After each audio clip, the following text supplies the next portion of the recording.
I'm going to talk about why it's important to check your posture. Now, I see a lot of people that come in and they've got rolled shoulders, or they've got lordosis, kyphosis, which can lead to like scoliosis and things like that. Worst case scenario.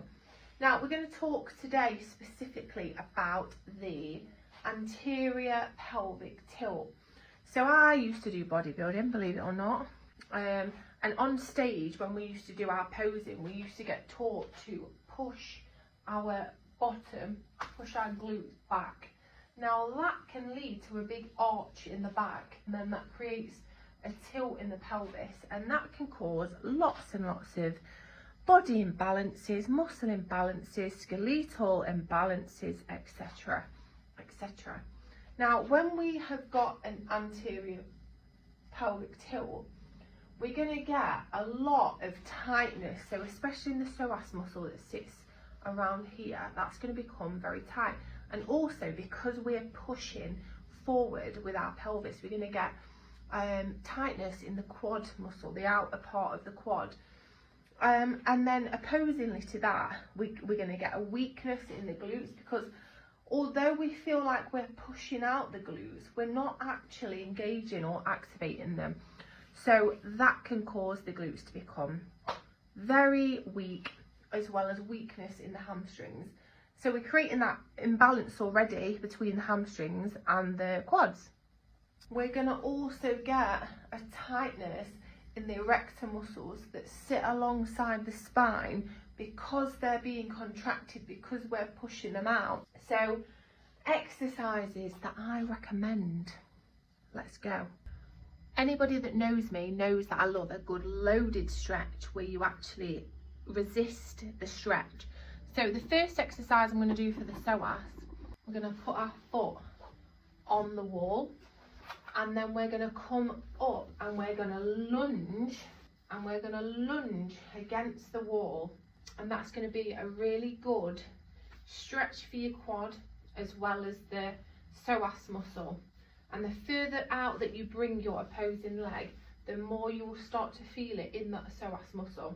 That is so good.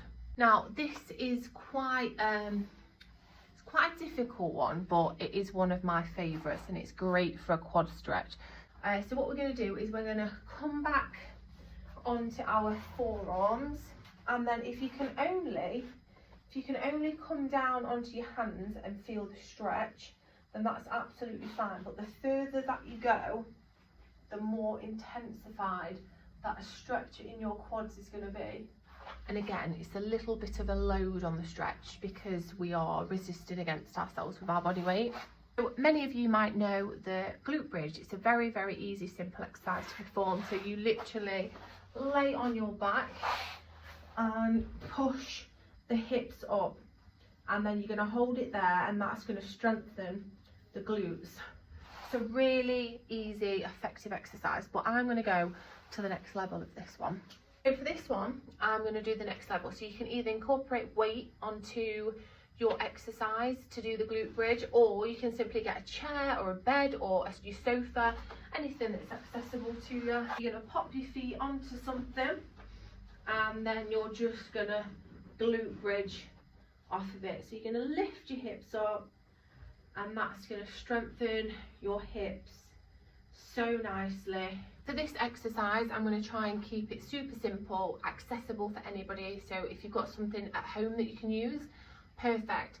So for this demonstration, I'm going to use cleaning spray, because why not? We're going to lay it on our bellies, and we're going to pick it up, and we're going to curl and squeeze, and we're going to lower and curl and squeeze. Whatever it may be that you've got, don't use anything like that's going to be messy, tin, or this is a weighty object. So yeah, this is 850 ml, so just less than a kilogram. You want something around a kilogram, maybe a bottle of water or something like that.